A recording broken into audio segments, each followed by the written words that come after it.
In February 2025, the Waimea Community Dam was officially opened, 20 years after the concept was first proposed. Rural Delivery has been following its progress since 2010. This year, we caught up with two people closely involved with the project that's now providing water to the communities, businesses and rivers of the district. I've been involved with water management in this area for probably near on 30 years in one way or another, be that as a water zone representative or involved with some of the earlier water studies as to how we might find solutions to our water shortages in this part of the world and the various water studies. Then through to the formation of the Waimea Water Augmentation Committee back in 2003.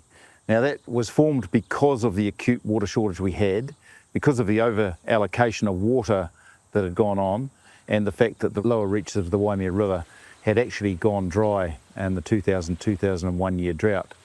And the community got together and said this really isn't viable for the long term. So they were generally growers and irrigators. Members of both councils, both Nelson City Council and Tasman District Council at a mayoral level. Most notably three other interesting stakeholders, which were DOC, Fish and Game and iwi. So it was a truly collaborative approach right from the outset to find a solution to this acute water shortage. At the end of the day, we all believe in the same thing, which is a healthy, prosperous community and a healthy ecosystem. So trying to think about, well, where is the demand for water going to come from, and in what areas, and how we're going to get it there. Once we got into identifying storage options, it was really around how it's funded, and that involved just even the early funding of feasibility studies and such like. And if there's a learning, it's really around making sure that you've resourced yourself really well at the beginning, because early on we were just a group of enthusiastic individuals who had a view that we wanted to protect our own properties and our own access to water. The other challenge around that is that because these projects don't get built very often, the skills don't always reside in the community and not even in the country. And so when it came to actually constructing the project, we had to find people, and in many cases either bring them out of retirement or bring them in from overseas. Some of the other challenges were just the perception of water storage and what it meant, perceptions about intensification of land use, what irrigation brings with it. This is a little bit unique in this area because we have abundant sunshine. We're very protected from the south with the mountain ranges around us, and so it's a really good place to grow high-value horticultural crops.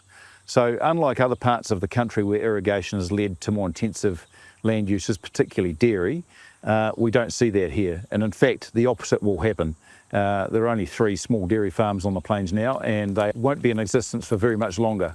So it made a lot of sense that a large community project like the Waimea Community Dam ticks a lot of boxes. So not only supplying water for irrigation, but it also enhances the supply of water for towns like Richmond and Brightwater.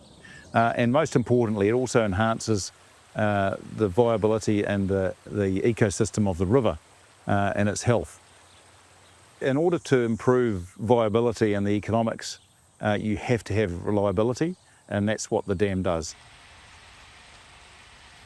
The dam for us increased the reliability and the security of supply. So what that means for us is that we can now fully utilise land that we lease and own, because we would previously plant only up to a theoretical restriction that we might get every summer to ensure that we had very good reliability of water even then, so we can improve our land utilisation. But more importantly, I think we can just be more confident that we have water everywhere we need it to enable us to grow our normal crops and nursery trees, and also to invest in structures like this that rely heavily on having a stable water supply. This is a new indoor growing facility for us, where we are growing a range of plants in a really modern nursery environment, utilising the best of international technologies to create a great environment for plants that's really efficient in using water. So the building is based on it's a Canadian building, but the flooring system is Danish. the water that's fed by bore water ultimately, but is retained in tanks, is flooded up into the floors in individual sections, allowing us to tailor nutrients and everything, and then goes back out into the system and is recycled and reutilised in the rest of the building over time. So it's very efficient, but it's a great growing environment for the plants, and the water is a really well-managed resource in this facility.